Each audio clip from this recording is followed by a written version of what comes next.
ನಮಸ್ಕಾರ ವೀಕ್ಷಕರೇ, ದೇಗುಲದಾರಿ ಚಾನೆಲ್ಗೆ ನಿಮ್ಮೆಲ್ಲರಿಗೂ ಆತ್ಮೀಯವಾದ ಸ್ವಾಗತ. ಜೀವನದಲ್ಲಿ ಅತಿಯಾದ ಕಷ್ಟ ಬಂದಾಗ, ದಿಕ್ಕು ತೋಚದಿದ್ದಾಗ ಅಥವಾ ಮನಸ್ಸಿನಲ್ಲಿ ಅತಿಯಾದ ಆತಂಕ, ಭಯ ಕಾಡುತ್ತಿರುವಾಗ ಕೇವಲ 2 ಸಾಲಿನ ಈ ಮಂತ್ರವನ್ನು ಜಪಿಸಿ ನೋಡಿ. ಎಂತಹ ಕಗ್ಗಂಟಾದ ಸಮಸ್ಯೆಯಾದರೂ ಮಂಜಿನಂತೆ ಕರಗಿ ಹೋಗುತ್ತದೆ. ಹೌದು ವೀಕ್ಷಕರೇ, ನೀವು ಸರಿಯಾಗೇ ಕೇಳಿಸ್ಕೊಳ್ತಾ ಇದ್ದೀರಾ. ಕೇವಲ 2 ಸಾಲಿನ ಈ ಮಂತ್ರ ತುಂಬಾನೇ ಶಕ್ತಿಶಾಲಿ. ಹಾಗೇನೆ ನಿಮ್ಮ ಎಂತಹ ಸಮಸ್ಯೆಗಳಿದ್ರೂ ಅದು ಮಂಜಿನಂತೆ ಕರಗಿ ಹೋಗುತ್ತೆ. ಹಾಗಾಗಿ ಈ 2 ಸಾಲುಗಳಲ್ಲಿ ಅಡಗಿರುವಂಥ ಅದ್ಭುತ ಶಕ್ತಿ ಯಾವುದು ಇವತ್ತಿನ ವಿಡಿಯೋದಲ್ಲಿ ಸಂಪೂರ್ಣವಾಗಿ ನಿಮಗೆ ತಿಳಿಸ್ಕೊಡ್ತಾ ಇದ್ದೀನಿ. ಹಾಗಾಗಿ ವಿಡಿಯೋವನ್ನು ಕೊನೆಯವರೆಗೂ ನೋಡಿ, ಎಲ್ಲೂ ಸ್ಕಿಪ್ ಮಾಡಬೇಡಿ. ಹಾಗೆಯೇ ಯಾರೆಲ್ಲ ಇನ್ನೂ ನನ್ನ ಚಾನಲ್ನ ಸಬ್ಸ್ಕ್ರೈಬ್ ಮಾಡ್ಕೊಂಡಿಲ್ಲ, ದಯವಿಟ್ಟು ಚಾನಲ್ನ ಸಬ್ಸ್ಕ್ರೈಬ್ ಮಾಡ್ಕೊಳ್ಳಿ. ಹಾಗೆ ಪಕ್ಕದಲ್ಲಿರೋ ಬೆಲ್ ಐಕಾನ್ನ ಕ್ಲಿಕ್ ಮಾಡಿ. ನಾನು ಯಾವುದೇ ಒಂದು ಹೊಸ ವಿಡಿಯೋ ಅಪ್ಲೋಡ್ ಮಾಡಿದ್ರು ಫಸ್ಟ್ ನೋಟಿಫಿಕೇಷನ್ ನಿಮಗೆ ಬಂದು ತಲುಪುತ್ತೆ. ಹಾಗೆ ವಿಡಿಯೋ ಇಷ್ಟ ಆದಲ್ಲಿ ವಿಡಿಯೋವನ್ನು ಲೈಕ್ ಮಾಡಿ, ನಿಮ್ಮ ಸ್ನೇಹಿತರೊಂದಿಗೆ, ಕುಟುಂಬದವರೊಂದಿಗೆ ವಿಡಿಯೋವನ್ನು ಹಂಚಿಕೊಳ್ಳಿ. ವೀಕ್ಷಕರೇ, ಈ ಶ್ಲೋಕ ಕೇವಲ ಪ್ರಾರ್ಥನೆಯಲ್ಲ, ಇದೊಂದು ಶಕ್ತಿಶಾಲಿ ಮಂತ್ರ. ಇದರ ಪ್ರತಿಯೊಂದು ಪದದಲ್ಲಿಯೂ ಒಂದೊಂದು ದಿವ್ಯ ಶಕ್ತಿ ಅಡಗಿದೆ. ಹಾಗಿದ್ರೆ ಈ ಮಂತ್ರ ಯಾವುದು ಅಂತ ನಿಮಗೆ ತಿಳಿಸ್ಕೊಡ್ತಾ ಇದ್ದೀನಿ. ಓಂ ಕೃಷ್ಣಾಯ ವಾಸುದೇವಾಯ ಹರಹೇ ಪರಮಾತ್ಮನೇ ಪ್ರಣತ ಕ್ಲೇಶನಾಶಾಯ ಗೋವಿಂದಾಯ ನಮೋ ನಮಃ. ಕೃಷ್ಣಾಯ ವಾಸುದೇವಾಯ ಅಂದರೆ ವಾಸುದೇವನ ಪುತ್ರನಾದ ಜಗತ್ತನ್ನೇ ಆಕರ್ಷಿಸುವ ಶ್ರೀಕೃಷ್ಣನಿಗೆ ನಮಸ್ಕಾರ. ಹರಯೇ ಪರಮಾತ್ಮನೇ, ಇಲ್ಲಿ ಹರಯೇ ಎಂದರೆ ನಮ್ಮ ಪಾಪಗಳನ್ನು, ದುಃಖಗಳನ್ನು ಹರಣ ಮಾಡುವವನು ಅಂದರೆ ಕಿತ್ತುಕೊಳ್ಳುವವನು ಎಂದರ್ಥ. ಅವನೇ ಈ ಬ್ರಹ್ಮಾಂಡದ ಪರಮಾತ್ಮ. ಪ್ರಣತ ಕ್ಲೇಶನಾಶಾಯ, ಇದು ಈ ಶ್ಲೋಕದ ಅತ್ಯಂತ ಮುಖ್ಯವಾದ ಸಾಲು. ಪ್ರಣತ ಎಂದರೆ ಯಾರು ಭಗವಂತನಿಗೆ ಸಂಪೂರ್ಣವಾಗಿ ಶರಣಾಗುತ್ತಾರೋ ಅವರ ಕ್ಲೇಶ ಎಂದರೆ ಮಾನಸಿಕ ಆತಂಕ, ದಾರಿದ್ರ್ಯ ಮತ್ತು ಕಷ್ಟಗಳನ್ನು ಬೇರು ಸಹಿತ ನಾಶ ಮಾಡುವವನು. ಗೋವಿಂದಾಯ ನಮೋ ನಮಃ, ಇದು ನಮ್ಮ ಇಂದ್ರಿಯಗಳನ್ನು ರಕ್ಷಿಸುವ ಆ ಗೋವಿಂದನಿಗೆ ನಮ್ಮ ಶಿರಬಾಗಿ ನಮಸ್ಕಾರಗಳು. ವೀಕ್ಷಕರೇ, ಈ ಶ್ಲೋಕದ ಹಿಂದೆ ಒಂದು ರೋಮಾಂಚನಕಾರಿ ಕಥೆಯೊಂದಿದೆ. ಅದನ್ನು ನಾನು ನಿಮಗೆ ತಿಳಿಸ್ಕೊಡ್ತೀನಿ. ಶ್ರೀಮದ್ ಭಾಗವತ ಮಹಾಪುರಾಣದಲ್ಲಿ ಬರುವ ಈ ಶ್ಲೋಕದ ಹಿಂದೆ ಇರುವಂಥ ಕತೆ ಹೀಗಿದೆ. ಮಗಧ ದೇಶದ ಕ್ರೂರ ರಾಜ ಜರಸಂಧ ಅಂತ ಒಬ್ಬ ಇರ್ತಾನೆ.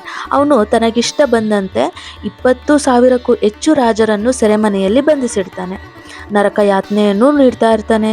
ಆ ಅಸಹಾಯಕ ರಾಜರಿಗೆ ತಮ್ಮನ್ನು ರಕ್ಷಿಸಲು ಯಾರಿಂದನೂ ಸಾಧ್ಯವಿಲ್ಲ ಅಂತ ಅರಿವಾಗುತ್ತೆ. ಆಗ ಅವರು ಕೊನೆಯದಾಗಿ ಜಗದ್ಗುರು ಶ್ರೀಕೃಷ್ಣನಿಗೆ ಸಂಪೂರ್ಣವಾಗಿ ಶರಣಾಗ್ತಾರೆ. ಅರಮನೆಯ ವೈಭೋಗವನ್ನು ಮರೆತು ಅಹಂಕಾರವನ್ನು ತೊರೆದು ಕಣ್ಣೀರಿಡುತ್ತಾ ಕೃಷ್ಣನನ್ನು ಇದೇ ಭಾವದಿಂದ ಪ್ರಾರ್ಥಿಸುತ್ತಾರೆ. ಆಗ ತನ್ನ ಭಕ್ತರ ರೋದನೆಯನ್ನು ಕೇಳಿದ ಕೃಷ್ಣನು ತಕ್ಷಣವೇ ಬಂದು ಭೀಮನ ಮೂಲಕ ಜರಸಂಧನನ್ನು ಸಂಹರಿಸಿ ಆ 20,000 ರಾಜರನ್ನು ಸೆರೆಯಿಂದ ಮುಕ್ತಗೊಳಿಸ್ತಾನೆ. ಇನ್ನೊಂದು ಕತೆ ಮಹಾಭಾರತದ ದ್ರೌಪದಿಯ ವಸ್ತ್ರಾಪರಣದ ಕತೆ.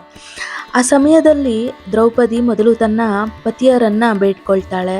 ಹಾಗೆಯೇ ಸಭೆಯಲ್ಲಿದ್ದ ಭೀಷ್ಮ, ದ್ರೋಣರಂತಹ ಹಿರಿಯರನ್ನ ರಕ್ಷಣೆಗಾಗಿ ಬೇಡ್ಕೊಳ್ತಾಳೆ. ಆದರೆ ಯಾರೂ ಸಹ ಅವಳಿಗೆ ಸಹಾಯವನ್ನ ಮಾಡೋದಿಲ್ಲ. ತನ್ನ ಸ್ವಂತ ಬಲದಿಂದನೂ ಸೀರೆಯನ್ನು ಹಿಡಿದುಕೊಳ್ಳಲು ಪ್ರಯತ್ನ ಮಾಡ್ತಾಳೆ. ಆದರೆ ದುಶ್ಯಾಸನನ ಬಲದ ಮುಂದೆ ಆಕೆಯ ಪ್ರಯತ್ನ ವಿಫಲವಾಗುತ್ತೆ. ಯಾವಾಗ ಆಕೆ ತನ್ನ ಅಹಂಕಾರ ಮತ್ತು ಪ್ರಯತ್ನವನ್ನು ಸಂಪೂರ್ಣವಾಗಿ ಬಿಟ್ಟು ಕೈಗಳೆರಡನ್ನು ಎತ್ತಿ ಕೃಷ್ಣ ಹರಿ ಗೋವಿಂದ ಎಂದು ಕರೆಯುತ್ತಾಳೋ, ಅಂದರೆ ಸಂಪೂರ್ಣ ಶರಣಾಗತಿ ಆಗ್ತಾಳೋ, ಆ ಕ್ಷಣವೇ ಕೃಷ್ಣನು ಪ್ರಣತ ಕ್ಲೇಶನಾಶಾಯ ಆಗಿ ಅವಳ ಮಾನವನ್ನು ರಕ್ಷಿಸುತ್ತಾನೆ. ವೀಕ್ಷಕರೇ, ನಾವು ಜೀವನದಲ್ಲಿ ಎದುರಿಸುವ ಕಷ್ಟಗಳ ಮುಂದೆ ನಮ್ಮ ಪ್ರಯತ್ನ ಸಾಲದೇ ಹೋದಾಗ ಭಗವಂತನಿಗೆ ಸಂಪೂರ್ಣವಾಗಿ ಶರಣಾದರೆ ಆತ ಕೈ ಬಿಡುವುದಿಲ್ಲ ಎಂಬುದನ್ನು ಈ ಶ್ಲೋಕ ನೆನಪಿಸುತ್ತೆ.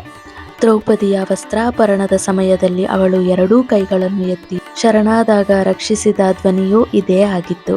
ಕೃಷ್ಣಾಯ ವಾಸುದೇವಾಯ ಹರಹೇ ಪರಮಾತ್ಮನೇ ಪ್ರಣತ ಕ್ಲೇಶನಾಶಾಯ ಗೋವಿಂದಾಯ ನಮೋ ನಮಃ.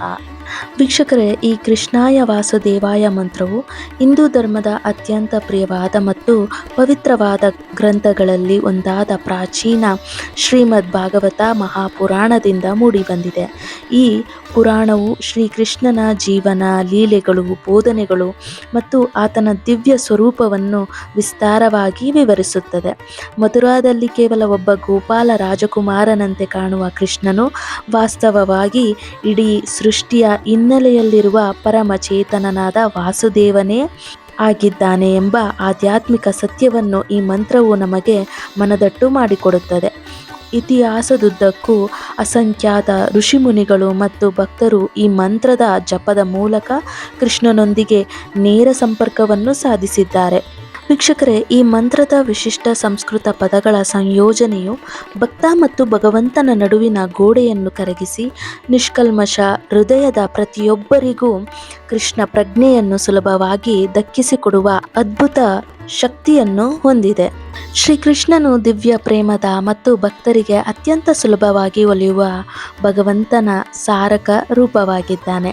ಕಠಿಣವಾದ ಅಥವಾ ದೂರವಿರುವ ದೈವಿಕ ಪರಿಕಲ್ಪನೆಯೊಳಗಿಂತ ವಿಭಿನ್ನವಾಗಿ ಕೃಷ್ಣನು ಏಕಕಾಲದಲ್ಲಿ ಬ್ರಹ್ಮಾಂಡದ ಅಧಿಪತಿಯೂ ಹೌದು, ತಾಯಿಯಂತೆ ಅಥವಾ ಸಖನಂತೆ ಪ್ರೀತಿ ತೋರುವ ಅತ್ಯಂತ ಆಪ್ತನೂ ಹೌದು. ವೀಕ್ಷಕರೇ, ಇಂದಿನ ಜಂಜಾಟದ ಜೀವನದಲ್ಲಿ ನಮಗೆ ಅತಿಯಾದ ಮಾನಸಿಕ ಒತ್ತಡ ಅಥವಾ ಭವಿಷ್ಯದ ಬಗ್ಗೆ ಭಯ ಕಾಡುವುದು ಸಹಜ. ಅಂತಹ ಸಮಯದಲ್ಲಿ ಈ ಮಂತ್ರ ನಮಗೆ ರಾಮಬಾಣ. ಇದನ್ನು ಹೇಗೆ ಪಠಿಸೋದು ಅಂತ ಕೇಳೋದಾದರೆ, ಪ್ರತಿದಿನ ಬೆಳಗ್ಗೆ ಅಥವಾ ಸಂಜೆ ಮನೆಯಲ್ಲಿ ದೀಪ ಹಚ್ಚಿದಾಗ ಕಣ್ಣು ಮುಚ್ಚಿ ಕೇವಲ 11 ಅಥವಾ 21 ಬಾರಿ ಈ ಶ್ಲೋಕವನ್ನು ಪಠಿಸಬೇಕು. ವಿಶೇಷವಾಗಿ ಈಗ ನಡೆಯುತ್ತಿರುವ ಅಧಿಕ ಮಾಸದಲ್ಲಿ ಈ ಶ್ಲೋಕವನ್ನು ಜಪಿಸಿದರೆ 100 ಪಟ್ಟು ಹೆಚ್ಚು ಫಲ ಸಿಗುತ್ತದೆ. ಇದು ನಿಮ್ಮ ಮನೆಯಲ್ಲಿರುವ ನಕಾರಾತ್ಮಕ ಶಕ್ತಿಯನ್ನು ದೂರ ಮಾಡಿ ಧನಾತ್ಮಕ ಅಲೆಯನ್ನು ಮೂಡಿಸುತ್ತದೆ. ವೀಕ್ಷಕರೇ, ಯಾವುದೇ ಒಂದು ಶ್ಲೋಕವನ್ನು ಶ್ರದ್ಧೆ ಮತ್ತು ಸರಿಯಾದ ನಿಯಮಗಳೊಂದಿಗೆ ಪಠಿಸಿದಾಗ ಅದರ ಫಲ ದುಪ್ಪಟ್ಟಾಗುತ್ತದೆ. ಹಾಗಾಗಿ ನೀವು ಯಾವ ರೀತಿ ಈ ಶ್ಲೋಕವನ್ನು ಪಠಿಸಬೇಕು ಅನ್ನೋದಾದರೆ, ಈ ಶ್ಲೋಕವನ್ನು ಜಪಿಸಲು ಅತ್ಯಂತ ಸೂಕ್ತವಾಗಿರೋ ಸಮಯ ಅಂದರೆ ಬ್ರಾಹ್ಮಿ ಮುಹೂರ್ತ ಅಥವಾ ಸಂಜೆ ಸಂಧ್ಯಾಕಾಲ.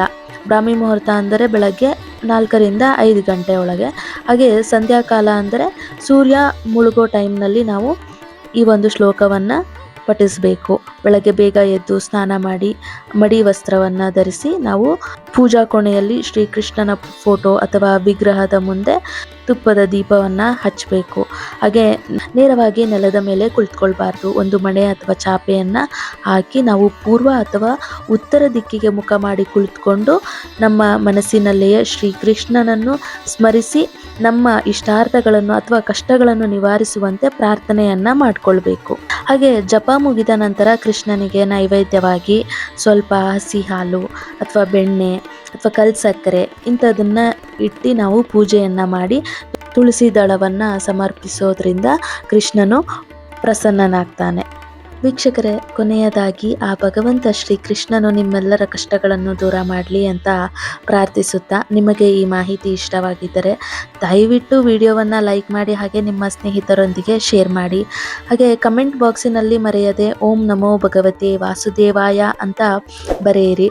ಇಂತಹ ಧಾರ್ಮಿಕ ಹಾಗೂ ಆಧ್ಯಾತ್ಮಿಕ ಮಾಹಿತಿಗೆ ನಮ್ಮ ದೇಗುಲದಾರಿ ಚಾನಲನ್ನು ಈ ಕೂಡಲೇ ಸಬ್ಸ್ಕ್ರೈಬ್ ಮಾಡ್ಕೊಳ್ಳಿ. ಮತ್ತೆ ಮುಂದಿನ ವಿಷಯದೊಂದಿಗೆ ನಿಮ್ಮನ್ನು ಭೇಟಿ ಆಗ್ತೀನಿ. ಅಲ್ಲಿಯವರೆಗೂ ಎಲ್ಲರಿಗೂ ಧನ್ಯವಾದಗಳು. ಶುಭವಾಗಲಿ.